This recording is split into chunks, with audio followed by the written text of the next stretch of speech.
अस्सलाम वालेकुम everyone, welcome back to my channel Asma bake house. आज के इस वीडियो में हम summer special kulfi falooda cake बनाएंगे विद होममेड प्रीमिक्स। जी हाँ, आपने बिल्कुल सही सुना। आज हम किसी भी तरह का मार्केट वाला प्रीमिक्स यूज़ नहीं करेंगे, बल्कि होममेड प्रीमिक्स के साथ में ये केक बनाएंगे। और इसी के साथ में हमने किसी भी तरह का मार्केट का फालूदा क्रश का यूज़ नहीं किया है। फालूदा भी हम घर पर ही तैयार करेंगे और फिर भी ये केक बहुत ही ज़्यादा सॉफ्ट और बहुत ही ज़्यादा टेस्टी बना था। सो आप लोग वीडियो को लास्ट तक ज़रूर देखें, बहुत ही ज़्यादा इन्फॉर्मेटिव होने वाला है वीडियो। सो चलिए वीडियो को स्टार्ट करते हैं। बिस्मिल्लाहिर्रहमानिर्रहीम। तो सबसे पहले हम यहाँ पर फालूदा तैयार करेंगे। तो यहाँ पर मैंने गैस को ऑन कर दिया है। इसके अंदर हम यहाँ पर हाफ़ लीटर मैंने दूध लिया है। ये मैंने पैकेट वाला दूध लिया है। एक पतीली में मैंने इसको डाल दिया है। अब क्योंकि ये मैंने फ्रीज़र में रखा था तो थोड़ा सा आइस जम गया है, तो अभी पिघल जाएगा। और आप कोई भी दूध ले सकते हैं। तो सबसे पहले हम दूध को अच्छे से खौला लेंगे। इसको कम से कम हमें 15 मिनट के लिए अच्छे से बॉयल करना है। उसके बाद हम इसमें अपना फालूदा प्रीमिक्स डालेंगे। तो यहाँ पर मैं हाफ़ पैकेट यूज़ कर रही हूँ फालूदा का।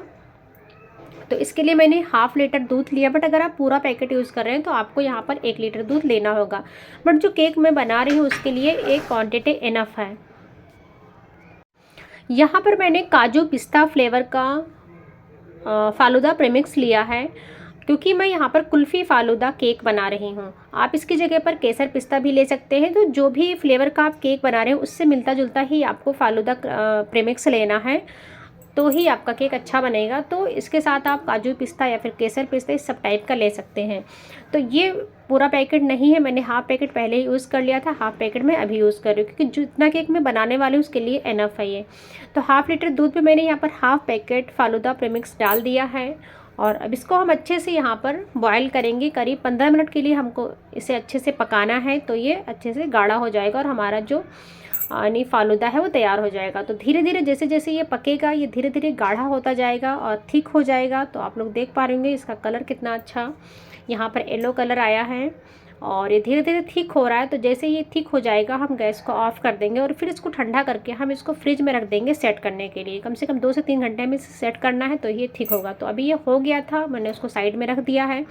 और जब तक वो हमारा सेट हो रहा हम यहाँ पर अपना होममेड प्रीमिक्स तैयार कर लेते हैं, फालूदा प्रीमिक्स। तो यहाँ पर मैंने 1 कप मैदा लिया है, हाफ़ कप शुगर लिया है, 1/4 कप मैंने मिल्क पाउडर लिया है, उसी के साथ में 1 teaspoon baking powder, half teaspoon baking soda, 1/4 teaspoon यहाँ पर मैंने साइट्रिक एसिड लिया है। ये इस तरह के पैकेट में आपको मार्केट में मिल जाएगा इजीली, बहुत ही सस्ता आता है, तो आप लोग यूज़ कर सकते हैं। और इसी के साथ में 3 to 4 ड्रॉप्स यहाँ पर मैं येलो फूड कलर डालूँ। ये जेल कलर है, आप बैटर बनाने के टाइम भी इसे डाल सकते हैं, बट मैंने अभी ही डाल दिया। और उसके बाद हमें इसको अच्छे से ग्राइंड कर लेना है और फिर जो सबसे ज़रूरी स्टेप है हमें इसको अच्छे से छान लेना है। तो छानना बहुत ज़रूरी है, क्योंकि इससे जो भी इसमें पार्टिकल्स होंगे वो निकल आएंगे और हमारा जो प्रीमिक्स है बहुत ज़्यादा स्मूथ बन करके तैयार होगा और इसका टेक्सचर बहुत अच्छा आएगा, हमारे स्पॉन्ज अच्छा बनेगा। तो इसलिए छानना ज़रूरी है। और अभी हमारा प्रीमिक्स रेडी नहीं हो, कुछ और चीज़ें हम अभी यहाँ पर ऐड करेंगे। तो यहाँ पर मैंने 1/4 टीस्पून इलायची का पाउडर डाला है, होममेड है, तो बहुत ही ज़्यादा स्ट्रांग है इसलिए मैंने थोड़ा डाला। उसी के साथ में मैंने 1/4 टीस्पून ही चिया सीड डाला। इसकी जगह पर आप सब्ज़ा का बीज भी डाल सकते हैं, क्योंकि इसके बिना हमारा जो फालूदा प्रीमिक्स है वो थोड़ा सा इनकम्प्लीट लगेगा। और क्योंकि हम यहाँ पर कुल्फ़ी फालूदा बना रहे हैं तो उसके अंदर केसर का भी फ्लेवर डाला जाता है। तो यहाँ पर मैंने थोड़ा सा केसर यहाँ पर मैंने तवे के ऊपर बेकिंग पेपर लिया है, बटर पेपर, उसके ऊपर थोड़ा सा केसर डाला, उसको अच्छे से पोटली बना के गरम कर लिया। तो इससे क्या होता है, उसका फ्लेवर जो है वो रिलीज़ कर देता है, नहीं गरम करने पर ही अपना फ्लेवर को रिलीज़ करता है। तो हमें ऐसे नहीं डालना, गरम करके इस तरह से डालना है। और अगर आप चाहें तो बटर बनाने के टाइम दूध में गरम करके भी डाल सकते हैं, बट क्योंकि हम यहाँ पर प्रीमिक्स बना रहे हैं तो इसके लिए मैंने यहाँ पर इस तरीके से ऐड किया है। अब इन सारी चीज़ों को हमें बहुत अच्छे से यहाँ पर मिक्स कर लेना है। तो अगर आपके पास इलायची का पाउडर नहीं तो आप इलायची का एसेंस भी डाल सकते हैं, या फिर इसकी जगह पर मावा एसेंस या फिर रसमलाई का एसेंस भी यूज़ कर सकते हैं, क्योंकि कुल्फ़ी फालूदा में ज़्यादातर ये सारे एसेंस डाले जाते हैं। तो यहाँ पर मैंने इन सारी चीज़ों को अच्छे से मिक्स कर लिया और उसको साइड में रख दिया। अब हम हमारे टिन को रेडी कर लेंगे। तो ये केक स्पॉन्ज जो है मैं 6 इंच के टिन में बना रही हूँ। तो यहाँ पर हम सबसे पहले बहुत अच्छे से ग्रीस कर लेंगे हमारे टिन को और उसके बाद हम इसमें बटर पेपर लगाएंगे। तो बटर पेपर लगाने का फ़ायदा ये होता है कि हमारा केक बहुत ही ईजीली डिमोल्ड हो जाता है, चिपकता नहीं, टूटता नहीं। तो आपके पास अगर है तो ज़रूर से लगाएं, और अगर नहीं है तो भी आप किसी भी नोटबुक के प्लेन पेपर को भी यहाँ पर यूज़ कर सकते हैं बटर पेपर की जगह पर, या फिर मैदा भी डस्ट कर सकते हैं। तो हमारा टिन भी रेडी हो चुका है। अब हम हमारे यहाँ पर बैटर को रेडी कर लेंगे। तो यहाँ पर मैंने 1 कप प्रीमिक्स लिया है, उसके साथ मैंने हाफ़ कप और लिया है। तो मैं क्योंकि ये घर के लिए बना रही हूँ इसलिए थोड़ा सा मैं ज़्यादा क्वांटिटी ले रही हूँ। तो बट अगर आप हाफ़ केजी परफेक्ट बनाना चाहते हैं ऑर्डर के लिए तो आपको यहाँ पर 1 कप ही प्रीमिक्स लेना है और उससे थोड़ा 1/4 कप और लेना है, तो आपका हाफ़ केजी बन जाएगा। अब धीरे धीरे यहाँ पर पानी डाल करके हमें इसका अच्छा से स्मूथ बैटर रेडी कर लेना है। तो थोड़ा थोड़ा पानी डाल करके यहाँ पर मैंने बैटर को रेडी कर लिया है और इसके अंदर हम 2 टेबल स्पून ऑयल भी डालेंगे। रिफाइंड ऑयल आपको डालना है क्योंकि ये होममेड प्रीमिक्स है तो इसमें थोड़ा सा ज़्यादा ऑयल जाता है। अगर हम मार्केट वाला यूज़ करते हैं तो उसमें थोड़ा सा ऑयल की क्वांटिटी कम जाती है। तो यहाँ पर मैंने 2 टेबल स्पून ऑयल डाल लिया था और इसको हम अच्छे से मिक्स कर लेंगे एक बार और। तो अभी हमारा smooth lump free batter ready हो चुका है। आपको सेम इसी कंसिस्टेंसी में बैटर को रेडी करना, ना ही बहुत ज़्यादा गाढ़ा होना चाहिए और ना ही बहुत ज़्यादा पतला। आप लोग देख पा रहे होंगे कितना स्मूथ हमारा बैटर बन करके रेडी हुआ। सेम इसी तरीके से आपको भी यहाँ पर बैटर को बनाना है। अब हम इसको टिन में ट्रांसफ़र कर देंगे और उधर मैंने गैस पर तवे को रख दिया था गर्म होने के लिए, प्रीहीट होने के लिए। तो हमारा तवा भी अच्छे से गर्म हो चुका है और इसको हम 30 से 35 मिनट्स के लिए बेक कर लेंगे। अगर आप ओवन में बेक करना चाहते हैं तो आपको 170 डिग्री पर 30 मिनट्स के लिए इसको बेक करना है। तो यहाँ पर सारे बैटर को मैंने अच्छे से ट्रांसफ़र कर दिया है और यहाँ पर आप लोग देख पा रहे होंगे हाफ़ हमारा टिन यहाँ पर, नहीं हमें बहुत ज़्यादा फिल नहीं करना है टिन को क्योंकि इसको स्पेस मिलना चाहिए हमारे स्पॉन्ज को बेक करने के लिए। तो यहाँ पर अच्छे से मैंने टिन में डाल दिया है, इसको हम एक बार अच्छे से टैप करेंगे और उसके बाद हम बेक करने के लिए तवे पर रख देंगे। तो सारे बैटर को मैंने अच्छे से यहाँ पर टिन में ट्रांसफ़र कर दिया, उसको एक बार अच्छे से टैप किया है और अब हम इसको बेक करने के लिए तवे पर रख देंगे।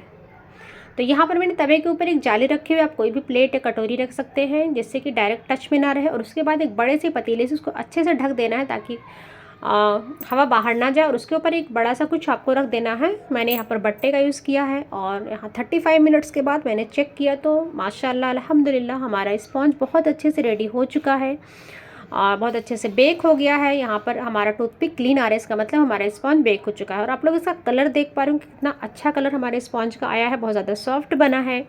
तो ये मार्केट के प्रीमिक्स से कहीं ज़्यादा ये अच्छा बन करके रेडी हुआ है। अभी मैं आपको डिमोल्ड करके भी दिखाऊंगी। तो अभी थोड़ा सा ठंडा हो चुका है, अभी मैं आपको डिमोल्ड करके दिखा रही हूँ। तो यहाँ पर बटर पेपर मैंने हटा दिया है, इसको मैं आपको टच करके दिखा रही हूँ कितना सॉफ्ट हमारा स्पॉन्ज बन करके रेडी हुआ। अभी ये थोड़ा गर्म ही है, कहीं से भी स्टिकी नहीं, बहुत ही ज़्यादा सॉफ्ट है, बहुत ही ज़्यादा मॉइस्ट है। तो आप लोग ज़रूर से इसे ट्राई करना और अपना फीडबैक देना नहीं भूलना। तो अभी स्पॉन्ज अच्छे से ठंडा हो चुका है, अब हम इसकी लेयरिंग करेंगे। तो यहाँ पर आप लोग देख पा रहे होंगे, मुझे तो बहुत ही ज़्यादा अच्छा लग रहा था इसको टच करने में, बहुत ही ज़्यादा सॉफ्ट बना था हमारा स्पॉन्ज। और ये ऐसे ही मैंने ऊपर का पार्ट हल्का सा ये जो मैंने निकाला है इसको टेस्ट किया था तो बहुत ही ज़्यादा टेस्टी लग रहा था खाने में। तो इस तरीके से हमें ऊपर का पतला सा हटा देना है और उसके बाद हम इसकी 3 लेयर कट करेंगे। तो अभी ये हल्का सा गर्म था तो मैं इसको धागे की हेल्प से कट करूँगी, बट आप डायरेक्ट नाइफ से भी कट कर सकते हैं। अगर आप बिगिनर है तो फिर आप धागे से कट करना तो बहुत ही ईजिली कट हो जाता है, बट क्योंकि गर्म रहता है तो कभी कभी स्पॉन्ज को टूटने का चांस रहता है, तो इसके लिए मैंने यहाँ पर धागे का यूज़ किया है। तो आप लोग इसके अंदर का भी टेक्सचर देख पा रहे होंगे कितना अच्छा टेक्सचर आया है हमारे स्पॉन्ज का, बिल्कुल भी जो हम मार्केट के प्रीमिक्स से बनाते हैं उससे कहीं ज़्यादा अच्छा हमारे स्पॉन्ज बन करके रेडी हुआ है। तो इस तरीके से हमने 3 लेयर कट कर लिया है। और ये जो हमारा केक बना था 800 ग्राम से ज़्यादा बन करके रेडी हुआ था, क्योंकि मैंने घर के लिए बनाया था इसलिए मैंने थोड़ा एक्स्ट्रा ही बनाया था। बट अगर आपको हाफ़ केजी बनाना है तो आप उसके हिसाब से आप थोड़ा सा कम लेना प्रीमिक्स को। तो यहाँ पर 3 लेयर्स मैंने कट कर लिया है। अब हम इसको यहाँ पर क्रम कोट करेंगे पहले। और यहाँ पर मैंने क्रीम पहले से विप करके रखा हुआ था, 220 ग्राम क्रीम यहाँ पर मैंने लिया है, जो कि इस पूरे केक के लिए सफिशिएंट है। और इसके अंदर मैंने यहाँ पर मावा एसेंस डाला है, क्योंकि मैंने स्पॉन्ज में इलायची का पाउडर डाला था, तो यहाँ क्रीम में मैं मावा एसेंस डाल रही हूँ, क्योंकि ये सारे एसेंस यहाँ पर फ्लेवर कुल्फ़ी फ़ालूदा केक के अंदर डाले जाते हैं। तो सबसे पहले हम यहाँ पर क्रीम लगा लेंगे, उसके बाद हम यहाँ पर पहली लेयर को रखेंगे, उसको अच्छे से मॉइस्ट करेंगे और फिर हम क्रीम को अप्लाई करेंगे। तो ये सारी चीज़ें आप मेरी दूसरी वीडियो में भी डिटेल में देख सकते हैं, किस तरह से क्रम कोट करना है, कैसे आइसिंग करनी है। यहाँ पर मैं थोड़ा सा फास्ट बताऊँगी क्योंकि हमें सारी चीज़ों को कवर करना है, तो वीडियो ऑलरेडी थोड़ी लंबी हो चुकी है तो और ज़्यादा ये बड़ी हो जाएगी। तो यहाँ पर मैंने सिर्फ पानी से मॉइस्ट किया है, ये चिल्ड वाटर है, मैंने कोई भी शुगर सिरप का यूज़ नहीं किया है क्योंकि हमारा जो फालूदा है वो ऑलरेडी बहुत ज़्यादा मीठा है, हमारा क्रीम भी स्वीट है, साथ ही हमारा स्पॉन्ज भी मीठा है, तो बहुत ज़्यादा मीठा हो जाएगा। इसके लिए मैंने सिर्फ पानी का यूज़ किया ताकि हमारा जो केक है वो बैलेंस रहे, बहुत ज़्यादा ओवर ना स्वीट ना हो। तो क्रीम हम अच्छे से अप्लाई कर लेंगे। यहाँ पर डायरेक्ट मैं पैलेट नाइफ से ही कर रही हूँ, बट अगर आप बिगिनर हो तो यहाँ पर आप पाइपिंग बैग का भी यूज़ कर सकते हैं। अब इसके बाद हम इसके ऊपर जो हमने फालूदा बना करके रखा था सेट होने के लिए फ्रिज में, वो हमें आप देख सकते हैं बहुत अच्छे से सेट हो चुका है हमारा फालूदा। तो यहाँ पर मैंने फालूदा को ले लिया है, ये बहुत थिक हो चुका है, 3 से 4 घंटे कम से कम आपको फ्रिज में रखने, तो इस तरह कंसिस्टेंसी में आ जाएगा। अब हम अच्छे से इसकी एक लेयर फैला देंगे यहाँ पर और इसको अच्छे से हम पूरे स्पॉन्ज के ऊपर अच्छे से स्प्रेड कर देंगे। और उसके बाद हम साइड में इस तरह से मैंने क्रीम थोड़ी सी अप्लाई कर दी है पाइपिंग बैग से, ताकि क्योंकि जब भी हम इस तरह की कोई फिलिंग का यूज़ करते हैं तो चांस रहता है कि वो बाहर ना निकल आए, तो इसके लिए आपको साइड में इस तरह से क्रीम को लगा देना ताकि एक बैरियर बन जाए और हमारी फिलिंग बाहर ना आए। अब यहाँ पर सेकेंड लेयर भी रख दिया हमने, उसको भी अच्छे से मॉइस्ट करेंगे और फिर से हम दोबारा से वही प्रोसेस करेंगे। अभी साइड में जो गैप था उसको मैं फिल कर रही हूँ क्रीम से, तो हमें साइड के गैप को भी फिल करते जाना है ताकि हमारा केक स्ट्रेट बने। अब सेकंड लेयर भी यहाँ पर मैंने डाल दिया है, यानी सेकंड लेयर में भी मैंने क्रीम उसी तरीके से यहाँ अप्लाई कर दिया था। अब दोबारा से मैंने यहाँ पर फालूदा की फिलिंग को डाल दिया। अब जितना मैंने बनाया था उसमें थोड़ा सा मेरा यहाँ पर बच भी गया है, इसको हम बाद में यूज़ कर लेंगे। और उसके बाद थर्ड लेयर को मैंने यहाँ पर अंदर से अच्छे से मॉइस्ट कर लिया है, उसके बाद हम यहाँ पर ऊपर से इसको पलट के रखेंगे। तो इस तरीके से हमें यहाँ पर थर्ड लेयर को रख देना है और इसको हम अच्छे से क्रम कोट करने के बाद फ्रिज में कम से कम आधे घंटे के लिए रख देंगे सेट होने के लिए, और फिर हम फाइनलाइजिंग करेंगे। तो इस तरीके से आपको हल्का सा हाथों से प्रेस कर देना है ताकि हमारी सारी लेयर आपस में अच्छे से चिपक जाएँ, इधर उधर फिसलने का चांस ना रहे, क्योंकि इसमें हमने बहुत अच्छी खासी फिलिंग डाली हुई है। तो इसके लिए आपको थोड़ा सा ध्यान रखना है और फिर साइड में थोड़ा थोड़ा क्रीम लगाते हुए हमें अच्छे से यहाँ पर क्रम कोट कर लेना है। और क्रम कोट करने के बाद मैंने इसको कम से कम आधे घंटे के लिए फ्रिज में रखा था और फिर उसके बाद हम फाइनलाइजिंग करेंगे। तो अभी क्योंकि गर्मियाँ चल रही हैं, छोटी छोटी चीज़ों का आप ध्यान रखेंगे तो आपका केक भी बहुत अच्छा से सेट होगा, क्योंकि हमें गर्मियों में क्रम कोट करने के बाद सेट करना ज़रूरी है, वरना फिर हमारा केक अच्छे से सेट नहीं हो पाता है। उसके बाद ही हमें फाइनलाइजिंग करना है तो हमारी फिनिशिंग बहुत अच्छे से आएगी। तो यहाँ पर मैंने स्क्रैपर की हेल्प से अच्छे से यहाँ पर फिनिशिंग दे दिया है और लास्ट में हमें यहाँ पर एक हार्ड स्क्रैपर का भी यूज़ करना है। इससे क्या होगा, अगर कोई भी स्पॉन्ज इधर उधर टेढ़ा मेढ़ा होगा तो हमारा जो केक है वो स्ट्रेट बनेगा, यानी सीधा हो जाएगा। तो यहीं पर आपको कर देना है। उसके बाद मैंने इसको फ्रिज में रख दिया है सेट होने के लिए।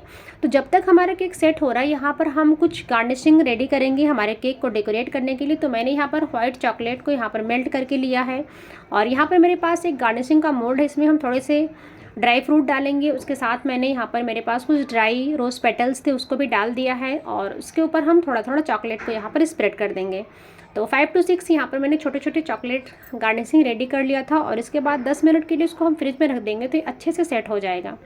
तो थोड़ा थोड़ा करके मैंने मोल्ड में यहाँ पर फिल कर दिया है, इसको हम अच्छे से टैप करेंगे और फिर फ्रिज में रख देंगे सेट होने के लिए। तो यहाँ पर और जो बाकी बचा था मेरे पास चॉकलेट उसी बाउल में, उसमें मैंने थोड़ा सा क्रीम डाला है 2 से 3 टेबल स्पून और 2 से 3 ड्रॉप मैंने येलो फूड कलर डाल के उसको अच्छे से गनाश बना लिया था, एक थिक गनाश। तो उसका भी हम डेकोरेशन में यूज़ करेंगे, तो बाद में मैं आपको बताऊँगी कहाँ मैंने यूज़ किया था। तो अभी मैं केक को बाहर लेकर के आ गई हूँ, इसका हम फाइनलाइजिंग करेंगे। तो यहाँ पर मैंने पाइपिंग बैग की हेल्प से अच्छे से क्रीम को अप्लाई कर लिया है और इसको हम अच्छे से यहाँ पर साइड में इस तरह से पैलेट नाइफ की हेल्प से और फिर स्क्रैपर की हेल्प से अच्छे से हम यहाँ पर फिनिशिंग दे देंगे। अब फिनिशिंग कैसे करना है अगर डिटेल में आप जानना चाहते हो तो मेरी बहुत सारी वीडियोस मेरे चैनल पर अपलोड है, आप उसको जा कर के देख सकते हैं, क्योंकि यहाँ पर मैंने थोड़ा सा फास्ट किया है। लास्ट में मैंने इस तरीके से पैटर्न दे दिया है साइड में, तो बहुत ही अच्छा लुक आया था पैटर्न देने के बाद हमारे केक का। और उसके बाद हम इसको फाइनली डेकोरेट करेंगे। तो इस तरीके से साइड में और फिर ऊपर इस तरह से मैंने जो ऑयलिंग ब्रश होता है उसकी हेल्प से मैंने यहाँ पर एक पैटर्न दिया है।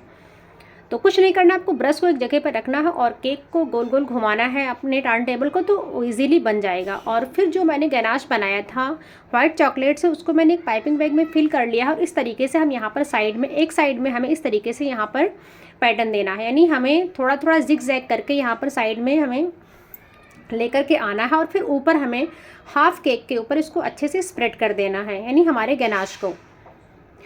तो हमें कहीं पर कम, कहीं पर ज़्यादा, थोड़ा सा इस तरीके से नीचे हमें इसका चाहिए जिगजैग टाइप का। और फिर ऊपर इस तरीके से मैंने करते हुए पाइपिंग बैग की हेल्प से इसको अच्छे से फैला दिया था, और बाद में हम स्क्रैपर से इसको हम स्मूथ कर लेंगे। तो हमें सेम इसी तरीके का पैटर्न चाहिए था। तो साइड में बहुत अच्छा लुक आ रहा है इसका, कहीं पर थोड़ा सा कम, यहाँ पर कहीं पर थोड़ा सा ज़्यादा नीचे तक आ गया है लाइंस, तो देखने में बहुत ज़्यादा अच्छी लग रही हैं। और ऊपर इस तरीके से मैंने सॉफ्ट स्क्रैपर की हेल्प से इसको अच्छे से स्मूथ कर लिया है। तो अभी आप लोग देख पा रहे होंगे, इतना सा गनाश डालने के बाद ही हमारे केक का लुक एकदम से चेंज हो चुका है। तो अभी इसके जो हमने गार्निशिंग बनाया था वो भी बहुत अच्छे से सेट हो गई। तो उसको एक एक करके हम यहाँ पर लगा देंगे साइड में। इस तरीके से हमें एक क्रिस क्रॉस करते हुए यहाँ पर सारी गार्निशिंग को यहाँ पर लगा देना है। और जो थोड़े से ड्राई फ्रूट हमने लिए थे और थोड़े से रोज़ पेटल्स थे, उसको हम साइड में जो हमारा खाली स्पेस है वहाँ पर हम इस तरह से डाल देंगे। तो केक ऑलमोस्ट हमारा रेडी हो चुका है। अभी थोड़ा सा जो साइड में आपको बोर्ड खाली खाली दिख रहा है वहाँ पर हम बॉर्डर बनाएंगे, और एक हमने गार्निशिंग नीचे भी लगा दिया था। तो इस तरीके से मैंने दोनों कलर के क्रीम को पाइपिंग बैग में फिल कर लिया, उसमें एनिमल नोजल लगा के इस तरह से हमने बॉर्डर को रेडी कर लिया है। तो केक हमारा बन करके रेडी हो चुका है। मैं कट करके भी दिखाऊंगी कितना सॉफ्ट हमारा, कितना मॉइस्ट केक बन करके रेडी हुआ है, और खाने में बहुत ही ज़्यादा टेस्टी था। इसका टेक्सचर आप लोग देख सकते हैं। तो आई होप कि आपको आज की वीडियो पसंद आई होगी। आप लोग ज़रूर से ट्राई करना और अपना फीडबैक देना नहीं भूलना, और वीडियो कैसे लगा कमेंट में ज़रूर बताएं। और अगर मेरे चैनल पर पहली बार आए हैं तो सब्सक्राइब करके जाना, अपने फैमिली और फ्रेंड को भी शेयर कर दीजिएगा, वीडियो लाइक कर दीजिएगा। मिलते हैं मेरी नेक्स्ट वीडियो में, तब तक के लिए टेक केयर, अल्लाह हाफिज़। अपना बहुत सारा ख्याल रखना और दुआ में याद रखना। दोस्तों केक बहुत ही ज़्यादा टेस्टी बना था, बहुत ही ज़्यादा सॉफ्ट और मॉइस्ट बना था। Thanks for watching.